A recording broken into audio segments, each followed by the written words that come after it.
ನಮಸ್ಕಾರ ವೀಕ್ಷಕರೇ. ಸದಾ ಸನಾತನ ಧರ್ಮದ ವಿಚಾರದಲ್ಲಿ ಬಾಯಿಗೆ ಬಂದ ಹಾಗೆ ಮಾತನಾಡೋ ಪ್ರಕಾಶ್ ರೈ ಬಗ್ಗೆ ಭಾರತೀಯರಿಗೆ ಬಹಳ ಸಿಟ್ಟಿದೆ. ಆದ್ರೆ ಮಾನವೀಯತೆ ಸಮಾನತೆ ಅಂತ ಹೇಳಿ ಏನೂ ಗೊತ್ತಿಲ್ಲದವರನ್ನ ಯಾಮಾರಿಸೋದ್ರಲ್ಲಿ ಪ್ರಕಾಶ್ ರೈ ಎಕ್ಸ್ಪರ್ಟ್ ಅನ್ನೋ ಆರೋಪವೂ ಇದೆ. ಈಗೀಗಂತೂ ಯಾಕೆ ಪ್ರಕಾಶ್ ರೈ ಜಾತ್ಯತೀತತೆ ಯಾವಾಗ್ಲೂ ಒನ್ ಸೈಡೆಡ್ ಆಗಿರುತ್ತೆ, ಇವರ ಹಿಂದೆ ಯಾರಾದ್ರೂ ಇದ್ದಾರಾ, ಪೇಮೆಂಟ್ ಏನಾದ್ರೂ ಸಿಗ್ತಾ ಇದೆಯಾ ಅನ್ನೋ ಅನುಮಾನಗಳಿಗೂ ಕಾರಣ ಆಗ್ತಾ ಇತ್ತು.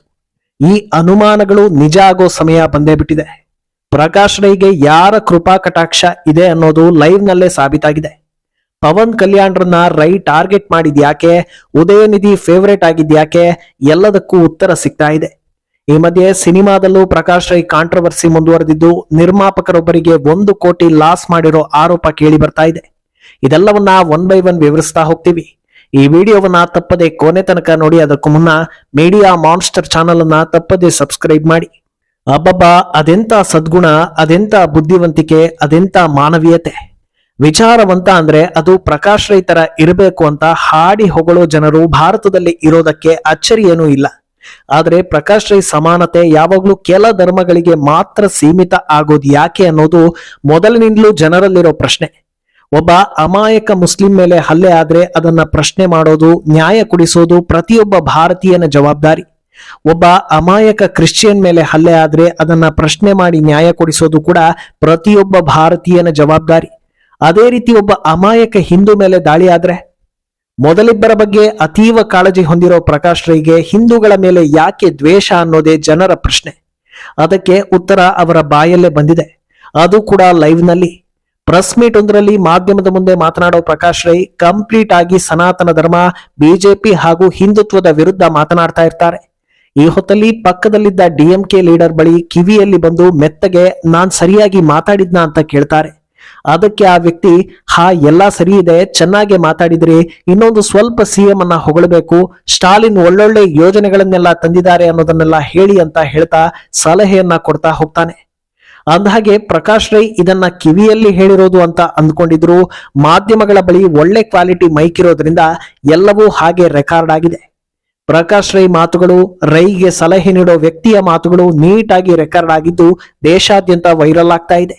ಈಗ ಭಾರತೀಯರು ಪ್ರಕಾಶ್ ರೈಗೆ ಜಸ್ಟ್ ಆಸ್ಕಿಂಗ್ ಅನ್ನೋದಕ್ಕೆ ಶುರು ಹಚ್ಕೊಂಡಿದ್ದಾರೆ. ಅಂದಹಾಗೆ ಇದರ ಅರ್ಥ ಏನು ಅಂತ ಕೇಳುವಷ್ಟು ದಡ್ಡರು ಭಾರತೀಯರಲ್ಲ ಅನ್ನೋದು ಗೊತ್ತಿರೋದೆ. ಎಲ್ಲವನ್ನೂ ಹೇಳಿ ಕೇಳಿ ಮಾತಾಡ್ತಾರೆ. ಸನಾತನ ವಿರೋಧಿ ಸ್ಟಾಲಿನ್ ಪಕ್ಷಕ್ಕೆ ಇಷ್ಟ ಆಗೋ ಹಾಗೆಯೇ ಮಾತಾಡ್ತಾರೆ ಅಂದ್ರೆ ಸುಮ್ನೆ ಈ ಮಾತುಗಳು ಬಂದಿರುತ್ವಾ? ಖಂಡಿತ ಇಲ್ಲ. ಇದರ ಹಿಂದೆ ಪಕ್ಕಾ ಪೇಮೆಂಟ್, ಸೆಟಲ್ಮೆಂಟ್ ಇದ್ದೇ ಇರುತ್ತೆ ಅನ್ನೋದು ಕಾಮನ್ ಸೆನ್ಸ್. ಅಲ್ಲದೆ ಸಿಎಂ ಸಾಹೇಬ್ರನ್ನ ಹೊಗಳಿ ಅಂತ ನೇರವಾಗಿ ಹೇಳೋವರೆಗೆ ಅಂಡರ್ಸ್ಟ್ಯಾಂಡಿಂಗ್ ಇದೆ ಅಂದ್ರೆ ಅದು ಅನುಮಾನ ಅಲ್ಲ, ಕನ್ಫರ್ಮ್ ಅನ್ನೋದು ಗೊತ್ತಾಗುತ್ತೆ. ಅಂದಹಾಗೆ ಈಗ ಇದಕ್ಕೆ ಪ್ರಕಾಶ್ ರೈ ಏನ್ ಹೇಳ್ಬೋದು ಅಂತ ಜನರ ನಿರೀಕ್ಷೆ ಇದೆ. ಮೊದಲನೇದಾಗಿ ಇದು ಸುಳ್ಳು, ಆ ವಿಡಿಯೋ ತಿರುಚಲಾಗಿದೆ, ಎಐ ಜನರೇಟೆಡ್, ಹಾಗೆ ಹೀಗೆ ಅನ್ನೋ ಮಾತು ಬರೋದು ಗ್ಯಾರಂಟಿ. ಆದ್ರೆ ಎಐ ವಿಡಿಯೋಗೂ ಒರಿಜಿನಲ್ ವಿಡಿಯೋಗೂ ವ್ಯತ್ಯಾಸ ಕಂಡು ಹಿಡಿಯೋದು ಬ್ರಹ್ಮ ವಿದ್ಯೆ ಅಲ್ಲವಾಗಿರೋದ್ರಿಂದ ಹೊಸತೇನನ್ನಾದ್ರೂ ರೈ ಹೇಳ್ಬೋದಾ ಅಂತ ಜನರು ವೆಯ್ಟ್ ಮಾಡ್ತಾ ಇದ್ದಾರೆ. ಅಂದಹಾಗೆ ಈ ವಿಡಿಯೋದಲ್ಲಿ ನೇರವಾಗಿ ಪ್ರಕಾಶ್ ರೈ ಉದ್ದೇಶ ಬಯಲಾಗಿದೆ.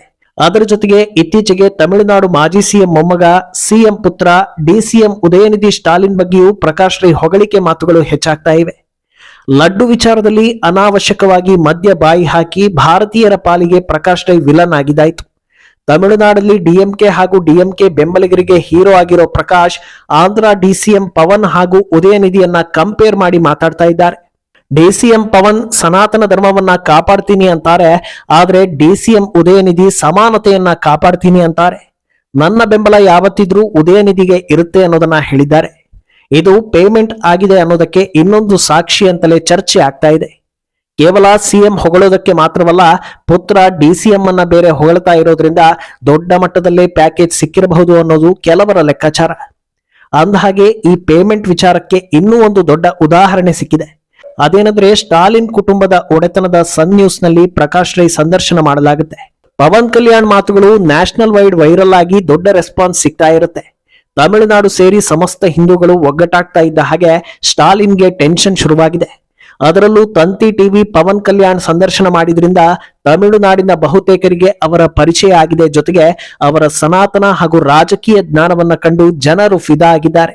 ಅವರನ್ನ ತಮಿಳುನಾಡು ಡಿಸಿಎಂ ಉದಯನಿಧಿಗೆ ಕಂಪೇರ್ ಮಾಡಿ ಪವನ್ರ 1% ಕೂಡ ಇಲ್ಲ ಅಂತ ಟ್ರೋಲ್ ಮಾಡ್ತಾ ಇದ್ದಾರೆ.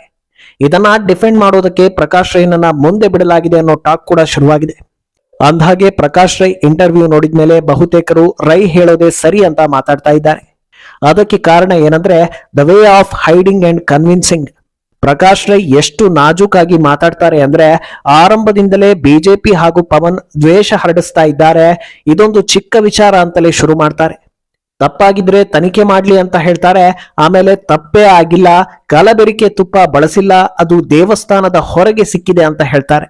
ಪ್ರಶ್ನೆ ಕೇಳೋ ಸಂದರ್ಶಕನು ಎಷ್ಟು ನಾಜೂಕಾಗಿ ಪ್ರಶ್ನೆ ಕೇಳ್ತಾನೆ ಅಂದ್ರೆ ಎಲ್ಲೂ ಕೂಡ ತಡವರಿಸೋದಕ್ಕೆ ಅವಕಾಶವೇ ಇಲ್ಲ.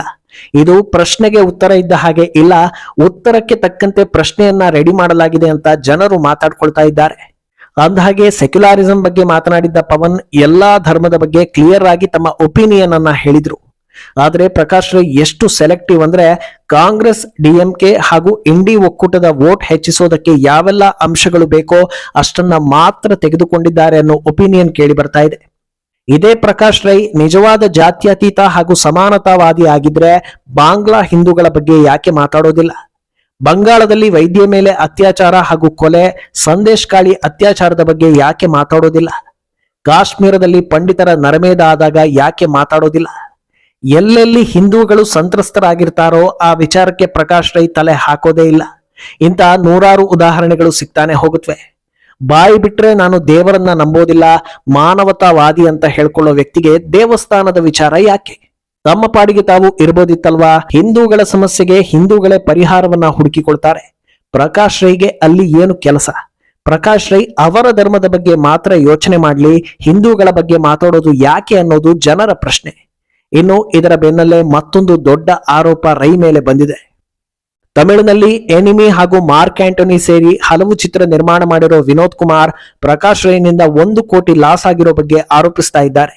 ಸ್ಟಾಲಿನ್ ಹಾಗೂ ಉದಯನಿಧಿ ಪಕ್ಕ ಕೂತು ಫೋಟೋ ಶೇರ್ ಮಾಡಿದ್ದ ಪ್ರಕಾಶ್ಗೆ ರಿಪ್ಲೈ ಮಾಡಿರೋ ವಿನೋದ್ ಕುಮಾರ್, ನಿಮ್ಮ ಅಕ್ಕಪಕ್ಕ ಕೂತವರು ಎಲೆಕ್ಷನ್ ಗೆದ್ದಿದ್ದಾರೆ, ತಾವು ಸೋಲೋದಲ್ಲದೆ ಠೇವಣಿ ಕೂಡ ಕಳ್ಕೊಂಡಿದ್ದೀರಾ.